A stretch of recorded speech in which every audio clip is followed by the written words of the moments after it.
verdadeiro conhecimento. Existem várias fontes de conhecimento que as pessoas usam, que as pessoas se agarram, que as pessoas tomam para conhecer a Deus.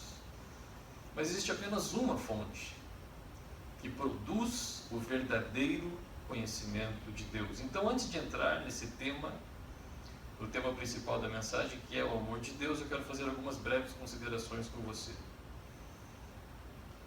O conhecimento exato de Deus, conhecimento exato, a epignosis, que o apóstolo Pedro fala, conhecimento sem falha nenhuma, conhecimento pleno, conhecimento correto, sem erros, sem falhas, sem inferências humanas. Conhecimento exato de Deus é a única fonte de multiplicação, de graça e de paz na vida de qualquer filho de Deus. Somente através do conhecimento exato de Deus é que a graça e a paz se multiplicam em nossas vidas. Não há outra forma, não há outra fonte. Eu e você, como cristãos e os demais irmãos por ali, eles sabem que Deus é amor, por exemplo. Eles sabem que Deus é uma rocha. Eles sabem que Deus é uma fortaleza. Eles sabem que Deus é todo-poderoso. Eles sabem que Deus é glorioso. Eles sabem que Deus é majestoso. Então, se Deus é todas essas coisas, se Deus tem todas essas características, à medida que eu e você o conhecemos de forma exata, da forma que Ele de fato é, as características de Deus vão nos influenciar, as características de Deus vão tocar as nossas vidas. A nossa fé será fortalecida pelas características de quem Deus é e a nossa vida será transformada. Deus é o nosso Pai, nós somos a sua imagem. À medida que nós de fato o conhecermos, a sua imagem se imprime em nossas vidas. Nós acrescentamos essas características divinas à nossa fé e, consequentemente, à nossa caminhada. Queridos, o estudo próprio de um cristão deveria ser Deus. Deveria ser a divindade. Aquilo que ocupasse a maior parte da nossa mente, a maior parte dos nossos corações, a maior parte do nosso desejo deveria ser conhecer a Deus. Esse Deus que nós falamos, esse Deus que nós servimos, esse Deus que nós amamos. Deveria ser assim. Por que é que os cristãos perecem? Por que é que os cristãos tropeçam? Por que é que a fé dos cristãos é tão fraca diante de circunstâncias que lhes são contrárias? Pela falta de conhecimento. Porque Deus é imensamente majestoso. Mas esse conhecimento comum, esse lugar comum não produz nada. Se você não for a fundo. Se você não aplicar as verdades de Deus ao seu espírito, ao seu coração e permanecer nelas. Quanto mais nós conhecemos verdadeiramente a Deus, mais percebemos a vastidão infinita que Ele é e inesgotável. E mais nós somos atraídos por Ele. Mais nós o desejamos, mais nós queremos ficar perto dEle e o conhecer melhor. Existe aquele texto de Ezequiel, daquele profeta que vai entrando no rio, todo mundo conhece. Primeiro as águas batem nos artelhos, depois nos joelhos, depois nos lombos, até que chega um ponto que já não dá mais pé. Eu estava conversando com a Adriana lá na chácara, né? Sobre essa questão de quanto mais você vai conhecendo a Deus, mais profundo fica. E menos controle você tem. Você nunca teve controle, na verdade. Só que aí você vai se conscientizando que você não tem controle nenhum sobre Deus, e nem sobre a sua vida, e nem sobre quem Deus é, e nem sobre como Deus faz. E isso gera medo e insegurança. O Adri falou, às vezes me dá medo. Eu falei, eu também. Às vezes me dá medo. Porque são águas profundas, você perde o pé. As águas é que te levam, você não leva mais nada. Você não domina mais nada. É o medo do desconhecido. Mas nós sabemos que Deus nos ama, nós sabemos que Deus é bom. Então a gente continua entrando, crendo que não vai se afogar, né? E não vai. Queridos, o maior erro que muitos costumam frequentemente cometer é se relacionar com Deus segundo os seus próprios entendimentos.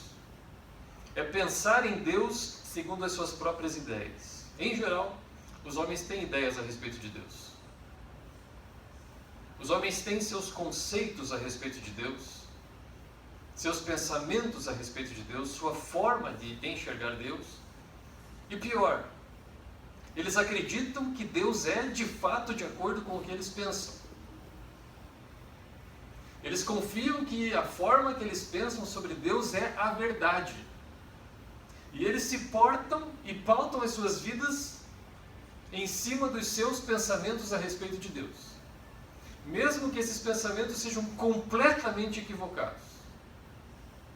Por quê? Porque eles não buscam a fonte do verdadeiro conhecimento. Isso é suicídio. Isso é idolatria. Isso é adorar um falso Deus criado na imaginação humana, muitas vezes de acordo com interesses pessoais e com interesses próprios. Se você colocar 100 pessoas aqui e perguntar para cada uma delas vai ter uma ideia de Deus. Não estou falando de nós, tá? Sei que você é um estudioso bíblico profundo, né? Conhece o Deus das Escrituras, conhece quem Ele é. Mas estou falando em termos gerais. Cada um vai ter uma ideia de Deus, de como Deus pensa, de como Deus age, de como é o amor de Deus, de como é a santidade de Deus, de como é a justiça de Deus, de como é a ira de Deus. Cada um vai ter uma ideia. E cada um confia que aquela ideia é a verdade. E cada um pauta a sua vida em cima das suas próprias ideias. Terrível. Nós homens, não nós nascidos de novo, mas até um pouquinho. Mas nós temos uma tendência de tornar Deus a nossa imagem e semelhança. Nós temos uma tendência de adequar Deus às nossas realidades, de adequar Deus às nossas necessidades, de adequar Deus aos nossos desejos, aos nossos sentimentos. O apóstolo Paulo, na sua carta aos Romanos, lemos isso a última vez que pregamos aqui, ele alerta para esse erro imenso. Portanto, eles não têm desculpa. Apesar de terem conhecido a Deus, não o glorificaram como Deus e nem lhe deram graças. Pelo contrário, perderam-se em seus pensamentos fúteis e seu coração insensato se obscureceu. Alardeando sabedoria, tornaram-se tolos e mudaram a glória do Deus incorruptível pela imagem de seres corruptíveis, como homens, pássaros, quadrúpedes e répteis. Percebe como o homem puxa Deus para baixo? Estou falando metaforicamente, obviamente. Isso é um imenso erro. O próprio Senhor Jesus, discutindo com os saduceus sobre a ressurreição, ele fala: vocês erram muito, saduceus, por não conhecerem as Escrituras e nem o poder de Deus. Perceba que Jesus coloca antes as Escrituras e depois o poder. A falta de conhecimento verdadeiro é produzido pela falta de conhecimento das Escrituras. E Jesus afirmou que eles erravam muito, porque não conheciam. Então, meus irmãos, os nossos pensamentos e as nossas ideias sobre Deus precisam necessariamente ser formulados e regulados por aquilo que é revelado nas Escrituras Sagradas. Não por aquilo que achamos, não por aquilo que precisamos, não por aquilo que sentimos, não por aquilo que queremos. Por aquilo que é revelado nas Escrituras Sagradas. A nossa casa precisa ser construída sobre a rocha, que é a palavra de Deus, e não sobre a areia, que são os pensamentos, valores, desejos, ideias humanas. E essa necessidade é urgente, que está evidenciada pela ignorância, generalizada que tem prevalecido aí nos dias atuais, nos meios que são ditos cristãos. Cada um prega uma coisa, cada um pensa uma coisa, cada um puxa um versículo para onde quer. E é uma festa. E cada um tem a sua tendência, cada um tem o seu objetivo, cada um tem o seu querer. Amém? Amém, Ednei Fabrício? Maravilha? Então, beleza. Então, Deus é amor, queridos. Deus é amor. 1 João 4,8 diz isso. Deus é amor. Então, a primeira consideração que nós temos que fazer é que, quando as Escrituras estão afirmando que Deus é amor, ela não está apenas dizendo que Deus tem amor, ou que Deus sente amor. Ela está dizendo de fato que Deus é amor.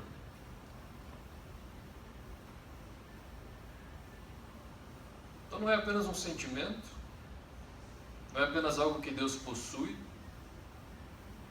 mas é a sua própria natureza, é a sua própria essência. É quem, de fato, Deus é. Não é simplesmente que Deus ama, é a sua essência mais profunda, é o seu ser mais profundo, é a exata expressão da sua pessoa. Amor. Amor não é meramente então um dos seus atributos, mas sua própria natureza. Por exemplo, Deus é santo. Sim ou não? Sim. 3 vezes santo, né?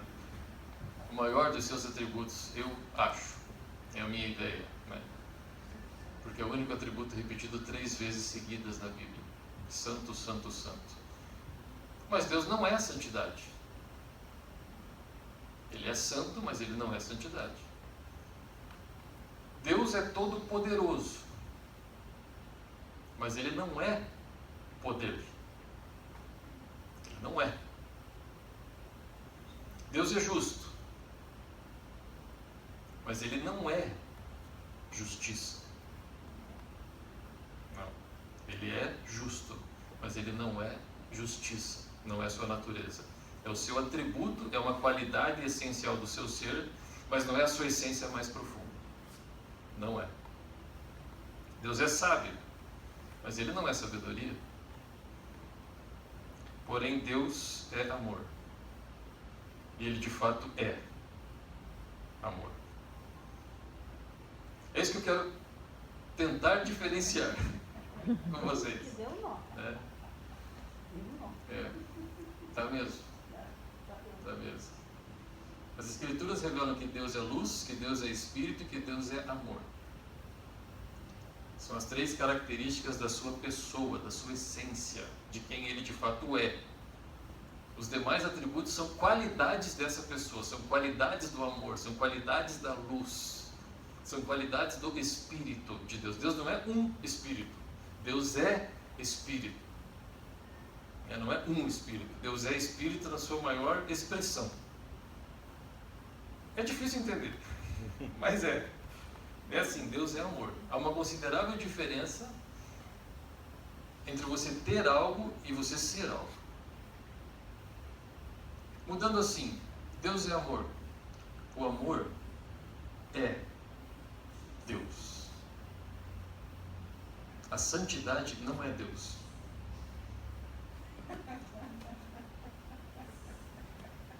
Jesus, amado. Deixa eu parar de pregar.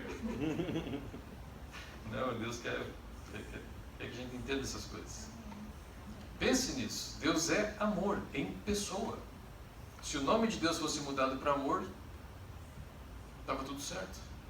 É nesse ponto, é nesse sentido que nós temos que entender. Então, quando você está diante de Deus, você precisa entender que você está diante do amor em pessoa. Em pessoa.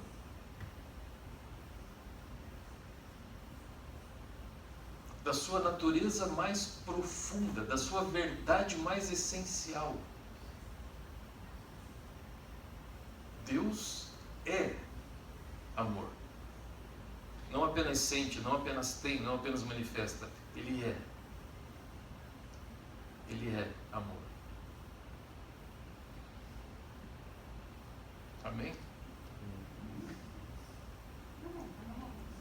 Mais ou menos amém? É um caráter, é uma essência imutável dessa pessoa chamada Deus. O caráter que Paulo expôs lá em Coríntios 13, sobre o amor. Tudo suporta, tudo isso, né? É um caráter, é um ser. Pois bem, se Deus é amor, se Deus é essa pessoa chamada amor, esse ser, que amor é esse que nós cantamos aqui? Que tipo de amor é esse? Porque nós estamos falando, a Bíblia diz que Deus, o Deus que você serve, o Deus que você entregou sua vida, o Deus que você confiou a sua eternidade, é amor. Então você tem que conhecer que tipo de amor que é esse. Muitos hoje se aventuram a falar do amor de Deus, mas eles são completamente alheios ao Deus de amor. Não tem a menor noção, não tem o menor conhecimento de quem é esse Deus que é amor.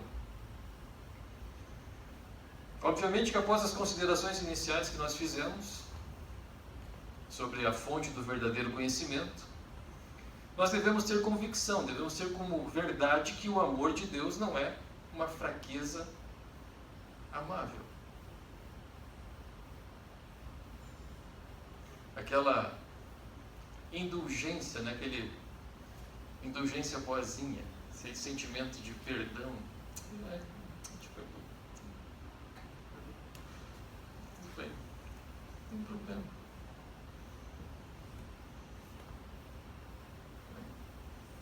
Aquele sentimento efeminado.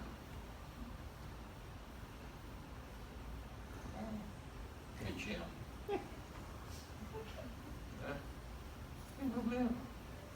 Um pecadorzinho. Uma falhinha. Não. Se você consegue ver Deus assim, misericórdia. É esse Deus que você adora? É perante esse Deus que você se prostra? Esse sentimento de amor, essa ideia de amor baseado em emoções humanas, baseado em novela, em Hollywood, em seriados da Netflix, né? Esse tipo de ideia sobre Deus reduz ele, tenta reduzi-lo, pelo menos na mente de quem pensa assim, a um sentimento enfermo, baseado em emoções e necessidades humanas. Ai, Deus me ama. Deus é apaixonado por mim. Deus isso, Deus aquilo. Absolutamente longe disso, o amor de Deus é Deus em pessoa, como acabamos de ver. Deus é amor e o amor de Deus é Deus. Então, se nós sabemos que Deus é altíssimo, que Deus é majestoso, que Deus é todo-poderoso, que Deus é glorioso, que Deus é santo, evidentemente que o seu amor também é todas essas coisas. O amor de Deus é tão majestoso quanto Deus é. O amor de Deus é tão grande quanto Deus é. O amor de Deus é tão glorioso quanto Deus é. O amor de Deus é tão poderoso quanto Deus é. O amor de Deus é tão maravilhoso quanto o seu próprio nome é. Não dá para separar o amor de Deus da pessoa de Deus e da sua glória, porque eles são uma coisa só.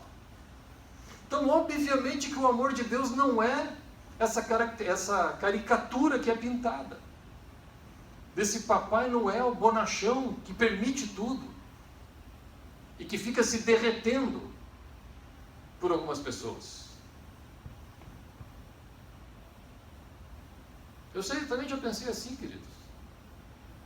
Porque nós não meditamos, nós não lemos a Bíblia, nós não fazemos comparações, nós não analisamos as coisas.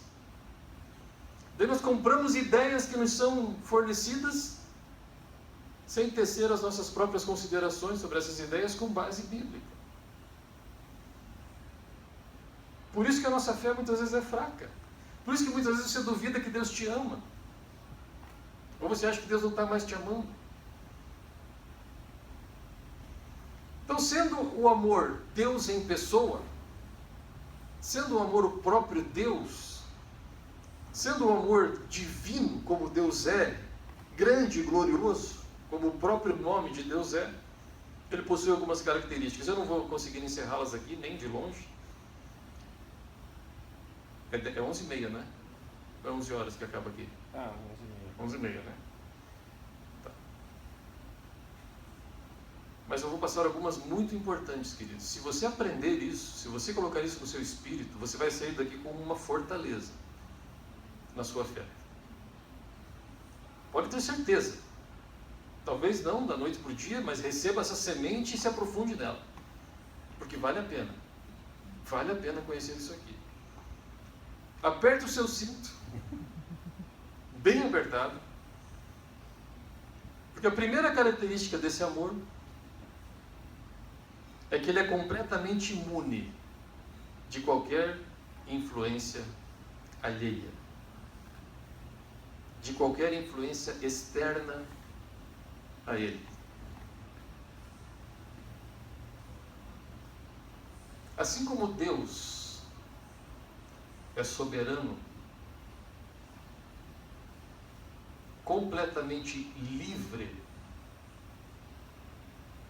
completamente imune a tudo que não é a sua própria vontade. Assim é o amor de Deus. O Deus que eu e você servimos, queridos, ele se move apenas pelo conselho da sua própria vontade. Está lá em Efésios. Ele faz todas as coisas de acordo com o conselho da sua própria vontade. Deus é completamente livre na sua atuação. E ele age de acordo consigo mesmo, de acordo com a sua vontade, de acordo com os seus pensamentos. Deus não é influenciado por nada e por ninguém externo a ele.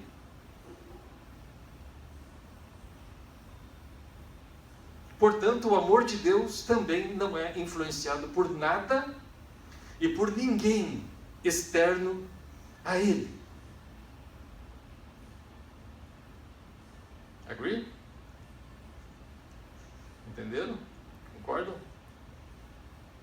Não há nada, absolutamente nada, naqueles que são alvos do seu amor, que tenha o poder de atrair esse amor, que tenha o poder de merecer este amor, que tenha o poder de colocar este amor em ação, de fazê-lo agir, de impulsionar esse amor. Vamos lá, vamos devagarinho.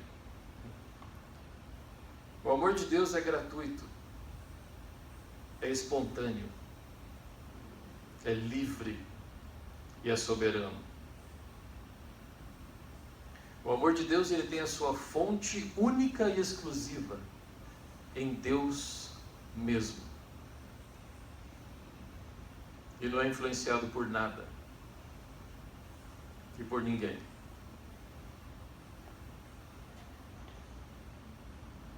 Como eu falei, nós temos a tendência de trazer Deus para o nosso baixo nível, né? O amor que pessoas nutrem umas pelas outras são baseados em algo existente nelas. Correto? Por que você ama o Miguel? Porque é teu filho. Porque ele é legal. Porque ele é bacana. Por que o marido ama uma mulher? Porque ele viu nela alguma coisa boa. E vice-versa. O amor que pessoas nutrem umas pelas outras é baseado em beleza, companheirismo, inteligência, poder, segurança, amizade, boas características, boas qualidades que atraem o amor. E você que é casado sabe que à medida que o tempo passa no casamento, esse amor vai sendo melhorado, aperfeiçoado, né? Vai crescendo. Você vai conhecendo mais e mais a pessoa, ou vai piorando, né? Mas é baseado nessas coisas, dinheiro, né? Dinheiro é uma fonte de amor maravilhosa. Mas o amor de Deus, queridos, é imune a tudo isso. É imune a tudo e é imune a todos. O amor de Deus é uma fortaleza eterna. É uma rocha inabalável, invencível e imutável, que tem a sua fonte em si mesmo. E é aí que está a nossa segurança. É aí, e somente aí, que está a nossa segurança. Se Deus te ama, Ele te ama.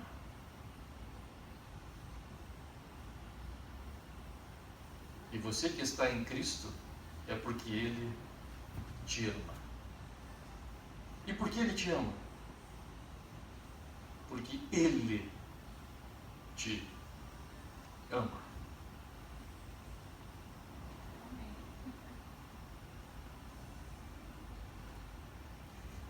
Entendeu? Porque Ele te ama. Porque Ele é amor e decidiu soberanamente endereçar esse amor imutável, eterno, essa rocha invencível a você.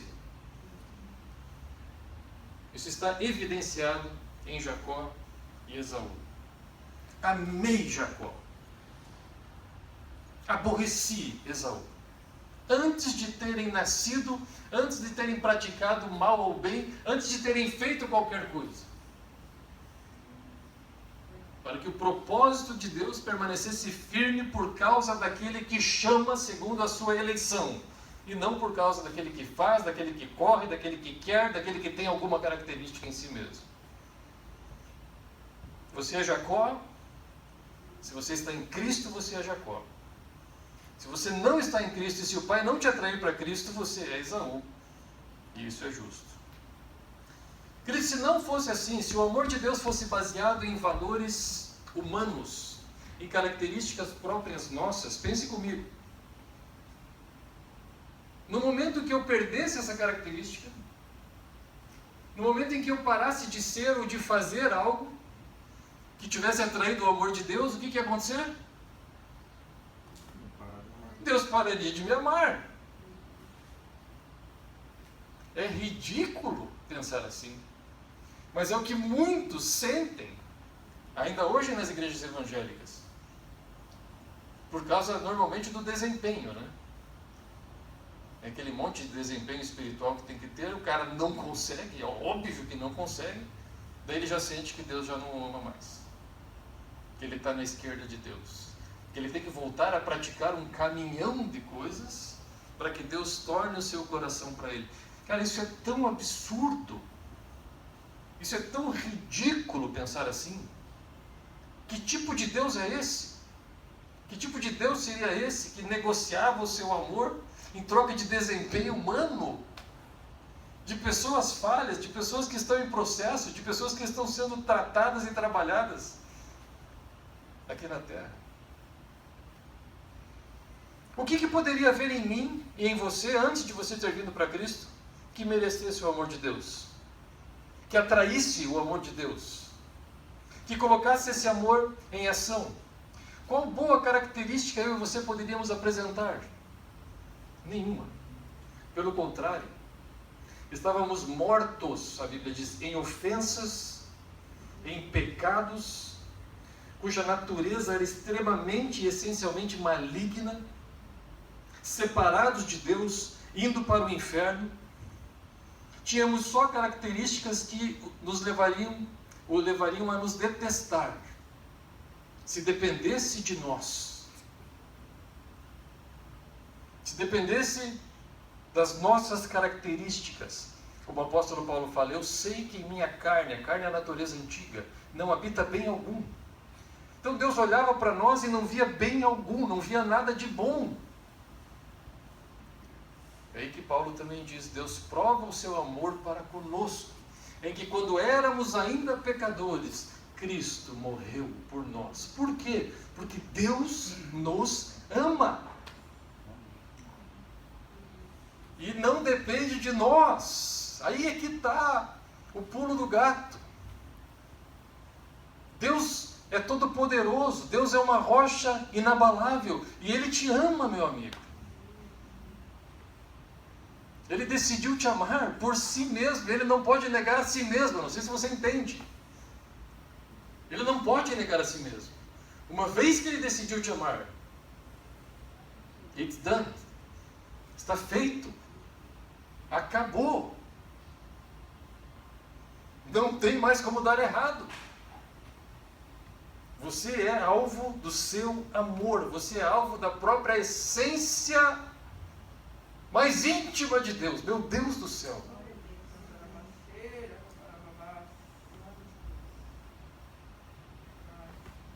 Do ser mais profundo dele. Da natureza mais profunda dele. Essa natureza se virou a seu favor. Porque ele quis e decidiu. Uau! O seu amor é baseado exclusivamente nele mesmo. Porque povo santo és ao Senhor teu Deus. O Senhor teu Deus te escolheu para que lhe fosses o seu povo próprio, de todos os povos que sobre a terra há. O Senhor não tomou prazer em vós, nem vos escolheu, porque a vossa multidão era mais do que a de todos os outros povos. Pois vós erais menos em número do que todos os povos. Mas porque o Senhor vos amava. Foi assim que o amor de Deus se manifestou entre nós. Deus enviou o seu Filho único ao mundo, para que tenhamos a vida por meio dele. Nisso consiste o amor. Não fomos nós que amamos a Deus, mas foi Ele que nos amou e enviou o seu Filho como oferenda de expiação pelos nossos pecados.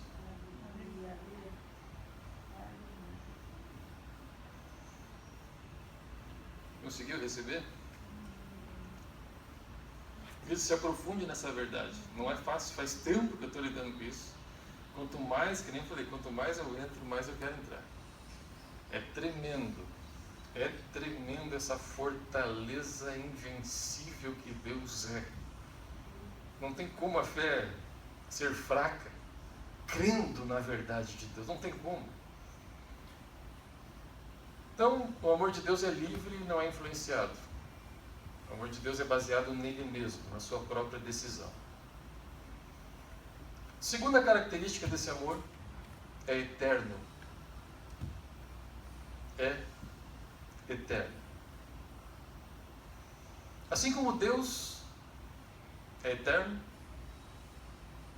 assim como Deus não teve princípio e não tem fim,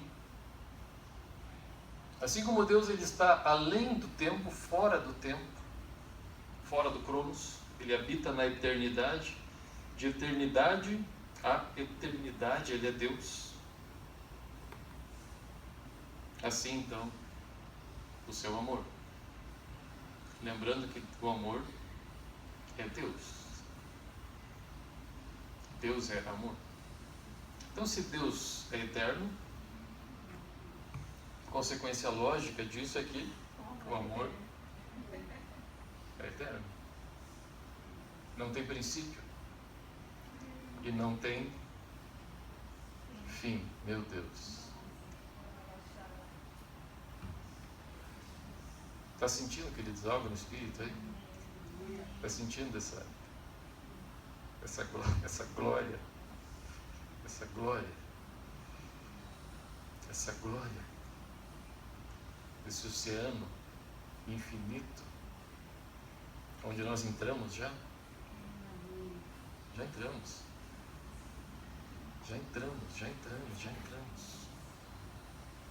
Eterno é algo que nunca teve início e também não terá fim. Ininterrupto, perdurável, perene. Aquilo que perdura para sempre, que é infinito, que é interminável, que é perpétuo. Seu amor dura para sempre, porque Deus dura para sempre. Uma vez que o amor de Deus alcançou a sua vida e foi depositado sobre a sua vida, esse amor estará sobre você para todo o sempre. Todos os dias da sua vida, todas as horas, todos os minutos, todos os segundos, eternamente.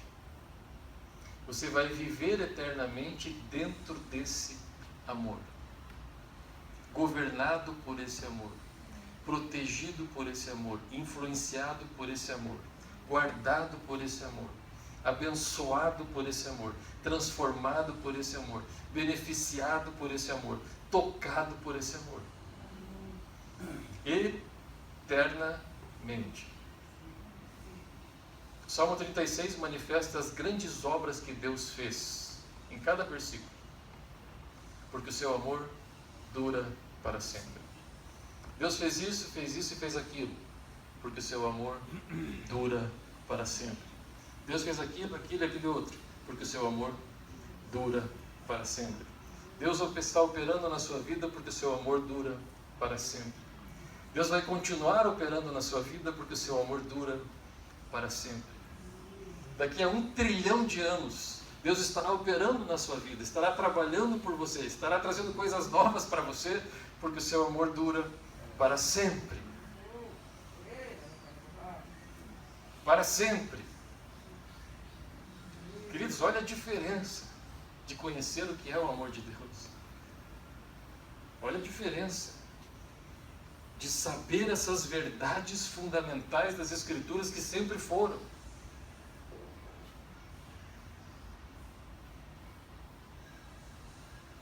Há muito que o Senhor me apareceu dizendo: porquanto com amor eterno te amei, por isso, com benignidade te atraí. Jeremias 31, 3. O amor de Deus é eterno. Amém? Terceira característica desse amor, dessa pessoa, desse atributo, ele é imutável. Ele nunca muda. Porque Tiago 1,17 diz que em Deus não há mudança e nem sombra de variação. E o apóstolo Paulo fala que se formos infiéis, ele permanece fiel. Porque ele não pode negar a si mesmo. Se Deus é amor, e Deus decidiu depositar esse amor em você, ele não pode mais negar a si mesmo. Deus não erra, né? Vocês sabem. Deus nunca erra. Deus e o seu amor são uma rocha eterna.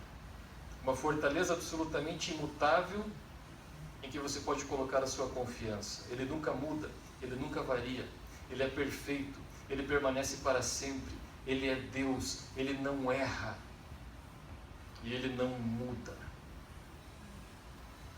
Queridos, que segurança haveria para você e para mim, como filhos, se o nosso Deus mudasse? Reflita, nós temos que pensar nas coisas. Hoje, Deus está feliz com o Adriano. Amanhã ele amanhece de mau humor. Eu não vou ouvir tuas orações hoje, acho que eu não vou nem te dar oxigênio. Imagine, pense, que segurança eu e você teríamos se o nosso Deus mudasse. Se Deus em sua essência pudesse ser modificado, pudesse ser melhorado, piorado, aperfeiçoado. Se Deus aprendesse sabedoria. Como já vimos na vez passada, que nós falamos sobre o mundo de Deus. Deus não aprende nada, Deus não é aperfeiçoado. Deus já sabe tudo, Deus eternamente é o mesmo, Deus eternamente é perfeito. Deus é uma rocha, repito, eterna, inabalável, imutável e perfeita. O amor de Deus, os seus propósitos e os seus desígnios em relação a nós são baseados em si mesmo, são baseados nele mesmo e não em nós. Não são baseados em nós. Não são baseados em nossas características. São baseados em si mesmo. Porque se Deus colocasse os seus propósitos, os seus desígnios, a sua vontade baseada em nós, nós sempre falhamos. Nós sempre tropeçamos, nós sempre erramos. Então os propósitos, os desígnios de Deus seriam frustrados e seriam falhados. Só que isso é impossível. Lembrando que a essência de Deus é o amor. Então, nós não estamos falando apenas de propósitos. Nós não estamos falando apenas de desígnios, de objetivos. Nós estamos falando de uma pessoa. E é a pessoa de Deus. Se Deus decidiu nos amar, Ele vai nos amar eternamente da mesma maneira, sem nunca mudar. Sem nunca mudar. O amor de Deus não pode conhecer mudança. O amor de Deus pela minha vida não pode aumentar. Deus não pode me amar mais do que Ele já ama. E Deus também não pode me amar menos. Porque o Deus que é amor, que é essa pessoa, me ama com todo o seu coração, ou Ele não me ama. Deus não se entrega mais ou menos por nós. Tanto que Ele deu seu Filho unigênito. Seu amor é total, seu amor é pleno, seu amor é absoluto. O amor dele não diminui, não se aperfeiçoa, não melhora, não cresce. O amor de Deus é o mesmo. O amor de Deus não varia de acordo com as variações dos objetos do seu amor. Essa semana o Ednei orou, então Deus o ama. Semana passada ele só bebeu, então Deus não o ama.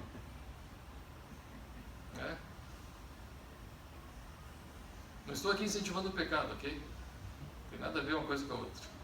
Não seja religioso. Vocês não são, né? Graças a Deus. Isso ainda já venceram faz tempo. Né? Queridos, o amor de Deus não muda de acordo com as mudanças que há nos seus objetos em nós. Tem dia que você levanta feliz, louvando a Deus, glorificando a Deus, e Deus te ama. Tem dia que você levanta de mau humor. O dia não foi bom, a semana não foi boa. Você murmura. Deus não gosta de murmuração, mas Ele te ama. Ele te ama. Sabe o que acontece muitas vezes? Que a gente faz diferença entre filho e filho? Não é que Deus ama mais um filho do que o outro. Isso é impossível. É que aquele filho que parece ser mais amado está mergulhando mais fundo no amor de Deus por ele. Ele está conhecendo mais profundo o Deus que é amor. E evidentemente que à medida que você vai conhecendo o Deus que é amor, esse amor vai influenciando e transformando a sua vida. E a imagem deste Deus vai aparecendo em você. E o amor deste Deus vai transparecendo em você. E aí dá a impressão, puxa, mas aquele cara lá Deus ama, né? Deus ama mais do que eu? Não. Até pode ser que ele ame mais a Deus do que você. Por isso que ele está indo fundo, está indo fundo, está indo fundo, está indo fundo, está indo fundo. Porque ele ama a Deus, ele quer conhecer, ele quer mais. Então ele desfruta de águas mais profundas, enquanto outros ficam na superfície. Ficam molhando o pé. Outros vão até o joelho, outros vão até os lombos, outros mergulham. Outros mergulham. Outros querem ser arrebatados em vida. Querem ir embora. Tome como exemplo o filho pródigo. Isso é um texto tremendo na Bíblia. Pegou a herança, deixou o pai, deixou o irmão. E a Bíblia diz que ele viveu dissolutamente, ele desperdiçou tudo, ele perdeu tudo. A ponto de trabalhar com porcos. Porcos na Bíblia tem o significado de imundície, de pecado, de demônio. Demônio. Então o cara estava lá envolvido nas trevas, envolvido com Satanás, completamente imundo. Só que tem um detalhe. O que o filho pródigo era? Filho. Filho. Filho. O que aconteceu? Ele caiu em si. Ele lembrou de quem ele era. Ele falou, não, eu estou fazendo aqui. Esse lugar não me pertence. Vou voltar arrependido, quebrantado, humilhado, e vou falar com o pai. Vou pedir perdão. Vou pedir para o pai nem me tratar como filho, vou pedir para ele me tratar como um servo. Tá bom? A Bíblia diz que quando ele estava chegando, o pai já viu ele de longe. E já saiu correndo em direção a ele. E o abraçou, tudo imundo, tudo sujo, tudo pesteado que estava. Já tirou a roupa dele, já deu um brinco, já deu um anel, já deu um... Brinco não, né? Anel. Louco. Já pôs uma sandália no pé e falou, vamos fazer uma festa. Porque eu amo esse filho. E o meu amor por ele não mudou. Mas Marcos, e se o filho permanecer no pecado, no pecado, no pecado e morrer em pecado? Todo aquele que vive na prática do pecado não o viu, nem o conheceu. Esse é o texto que eu... Se o cara é filho, o cara é filho, o cara volta. O cara volta. Se não voltar, não é filho. Um abraço. O pai ama o filho de forma imutável. O pai corrige, o pai disciplina, o pai repreende e o pai até açoita, diz Hebreus. Já parou para pensar? Açoita? Os açoites que foi dado nas costas de Jesus, né? Falei, né? O pai açoita. Mas só faz isso porque é filho. Porque aquele que não é filho, Deus entrega aos seus próprios caminhos, Deus não corrige. Aliás, o pior lugar para se estar na vida é um lugar que Deus não se importa com você. É um lugar que Deus não te corrige. É um lugar que Deus não te disciplina. Só que isso nunca acontece com os filhos. Nunca. Ele vai te corrigir, ele vai te disciplinar, ele vai até te açoitar. Mas o seu amor por você não muda. Quem já passou por dificuldades aqui? Vindas de Deus. O amor dele nesse tempo mudou? Não. Se nós entendemos isso, queridos, a nossa fé, a nossa forma de se relacionar com Deus muda. Você apanha sorrindo. Você não desconfia, dando glória a Deus. Não desconfia. Não fica murmurando, não fica reclamando, não fica achando que Deus te abandonou. Não existe isso. Não existe isso. Amém? Então o amor de Deus é imune à influência alheia, é eterno e é imutável. Deus é uma rocha absoluta. E onde que está esse amor? Que eu estava na expectativa que viesse um amigo meu que eu convidei, mas não veio. Você já sabe, onde que está o amor de Deus? Pastor, onde que está o amor de Deus? Em seu Filho, Jesus Cristo.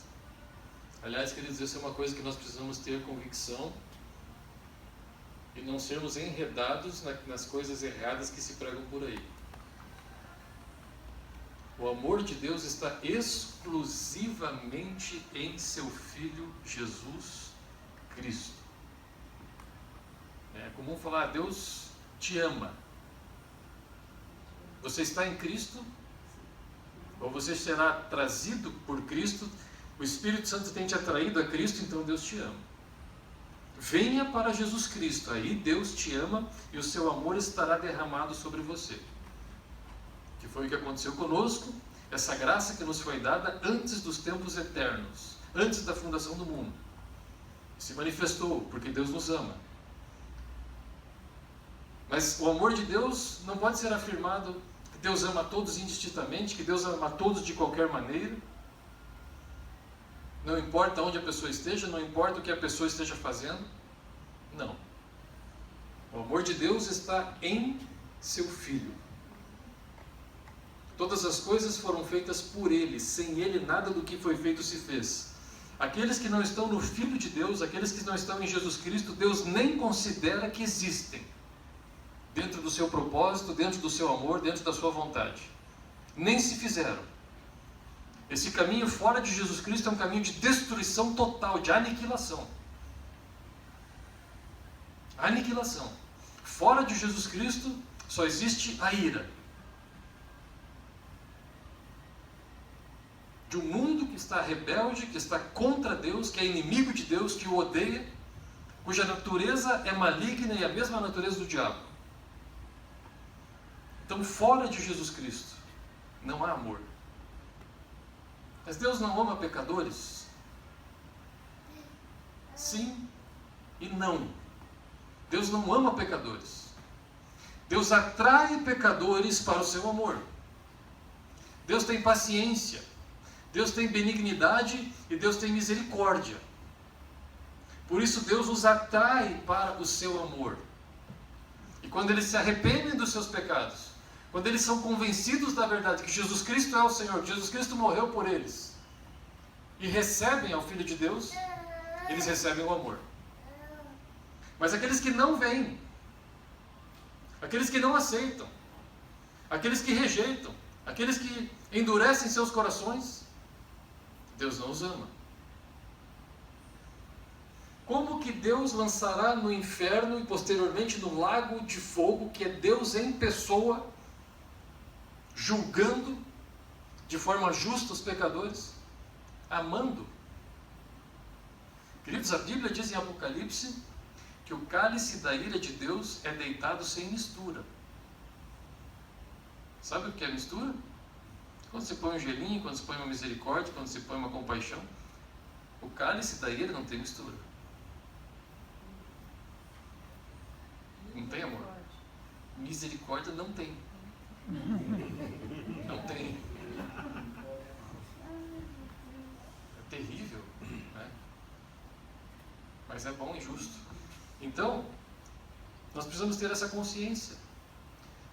Aqueles que você conhece, que eles não tenha medo de falar, cara, você precisa de Cristo. Ouvir de pessoas, fale de Jesus, não tenha medo, porque o Evangelho não é nem para os homens. Essa é uma outra mensagem, mas Deus me falou esses dias atrás, o Evangelho é para mim, não é para os homens. O Evangelho é o meu propósito. Sou eu que quero salvar os homens, não são os homens que querem ser salvos. Tremendo, né? Dele, por ele e para ele são todas as coisas, inclusive o Evangelho. Então não tenha medo de pregar. Se os homens aceitarem, bom para eles. Se não aceitarem, ruim para eles. Mas pregue, fale, anuncie, convide. Então o amor de Deus está em Cristo Jesus e eu perdi a mensagem. Subiu. Mas então é isso, queridos. Eu estava encerrando mesmo. Deus amou o mundo de tal maneira que deu seu Filho unigênito, para que todo aquele que nele crê não pereça, mas tenha a vida eterna. O Pai ama o Filho e todas as coisas entregou nas suas mãos. Aquele que tem o Filho de Deus tem a vida eterna e o seu amor. Aquele que não tem o Filho não verá a vida, mas sobre ele permanece a ira de Deus. Amém? Amém. Recebe essa palavra? Glória a Deus. Glória a Deus, né? Vamos fazer uma oração de gratidão, então?